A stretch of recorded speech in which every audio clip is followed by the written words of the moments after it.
মিনা একা বসে আঁকছে পাখির ছবি। মিনা গ্রামের এক মিষ্টি মেয়ে। তার খুব ইচ্ছে একদিন সে আকাশে উড়বে, কিন্তু সবাই বলে মেয়েরা উড়তে পারে না। মিনা মাকে বলছে তার স্বপ্নের কথা। মিনা, মা, আমি আকাশে উড়তে চাই।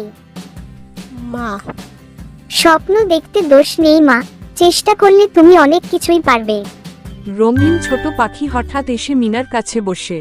পাখিটি বলে, তুমি যদি কাউকে ভালোবাসো, সে তোমাকে উড়তে সাহায্য করবে। রাহুল মিনার পাখি বানানোর খেলনা বানিয়ে দেয়। রাহুল, তুমি আমার বন্ধু, তুমি উড়তে চাও তাই আমি তোমার ডানা বানিয়ে দিলাম। ডানা পরে দৌড়াচ্ছে, বাতাসে ওড়ে ছোট্ট করে। পাখিটি তার পাশে উড়ে। মিনা বুঝতে পারল ভালোবাসা আর বন্ধুত্বই সত্যিকারের জাদু। তোমার ভালোবাসা আর বিশ্বাসই তোমার ডানা।